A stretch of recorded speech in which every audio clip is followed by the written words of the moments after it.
Okay, so now look here. We were talking about this constant velocity. Why it is constant velocity?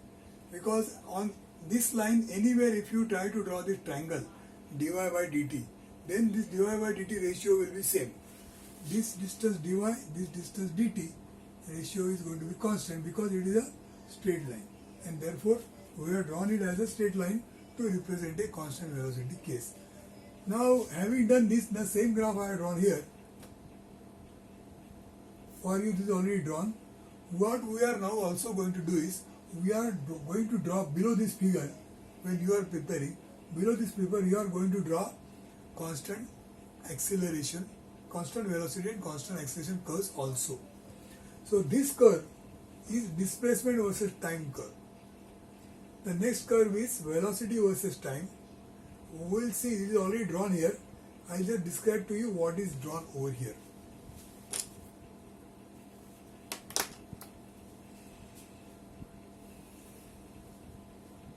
Say during this much interval of time, the velocity is remaining same. While it is going up, velocity is going to remain same. So if I try to draw a graph of velocity versus time, then that graph will be horizontal line representing velocity v all the time.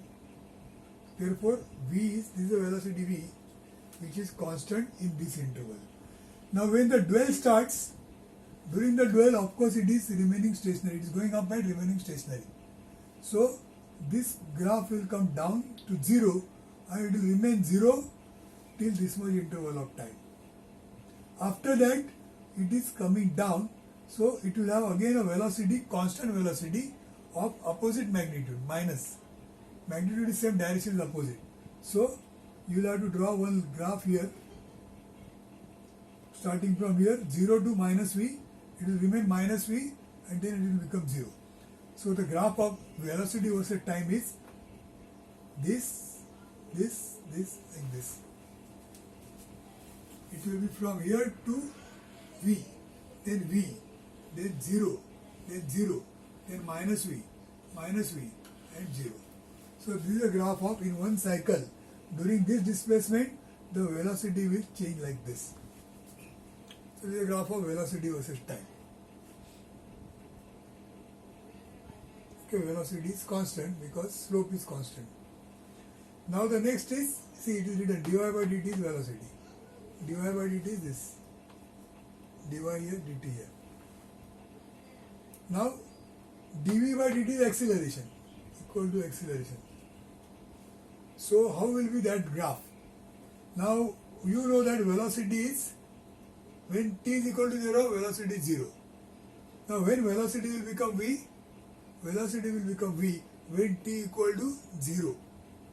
So I'll write here t equal to 0, v1 equal to 0, t equal to 0, v2 equal to v. So the velocity has changed from 0 to v in a time interval of 0.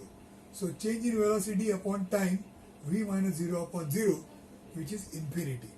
So what it means? The acceleration graph, if you want to draw, then that acceleration graph will be infinity and again back to 0 at point 0. So the graph has gone to infinity and come down to 0 again.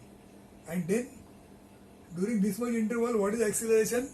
Acceleration is 0 because velocity is constant. So acceleration curve is 0. It has got value 0. See, this y-axis is acceleration. So it is 0. Now what happens here? Velocity changes from v to 0. In a time interval 0. So again it is minus infinity. So it is like retardation, this direction, and it is going to minus infinity and come back to 0. Now during this interval, acceleration is, velocity is constant, so acceleration is 0. In fact, velocity is 0, so acceleration also is 0. Here 0 to minus v, so acceleration is again minus infinity.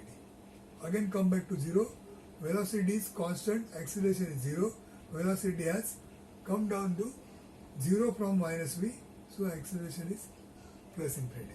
So the graph is infinity, 0, 0, minus infinity, 0, 0, minus infinity, 0, 0, plus infinity. and again 0. So that is the cycle of acceleration. So displacement versus time, velocity versus time, acceleration versus time. So these two graphs you have to draw below this, exactly below this in the similar intervals, rise, dwell and return. Now this length is not important, we just want to show the nature of the graph.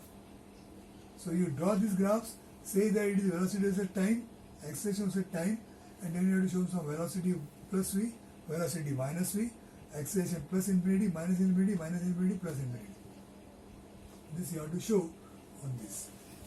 Now having done this, let us see how do you draw on a drawing paper. So you take one drawing paper and your half imperial drawing paper, which is normally used for our machine drawing, and from that you cut a size which is equal to 460 mm by 340 mm, which is lesser than your half imperial, and then fold it here and punch marks so that it will become half. Now this size, when you half it, that will be suitable for putting in the journal. Then on the right side you draw the cam profile. So this cam profile you draw here. On the left side at the top you write the question, that is the data which is given, statement of the problem. Below that in the lower half, you have to draw these three curves: velocity, displacement versus time, velocity versus time, and acceleration versus time. These three curves will come one below another on this side, page number 2, 3. And if you fold it, the paper, when you fold like this, then this is the front page, page number 1. Back of that is page number 2, which is this. Then this is page number 3, and back of this is page number 4. So what do you write on page number 1? On page number 1 you write problem number 1. Maybe you can write first cams and follows, practical number 1, problem number 1. Second paper, next time when we take the second case, that is the second problem. So again, cams and followers, practical number 2, practical number still 1, problem number 2. So like that, we are having 4 types of follower motions. So there will be 4 problems we are solving. Problem number 1, 2, 3 and 4. All the 4 are coming under practical number 1 on cams and follows. So there will be 4 problems on cams and follows. This is problem number 1.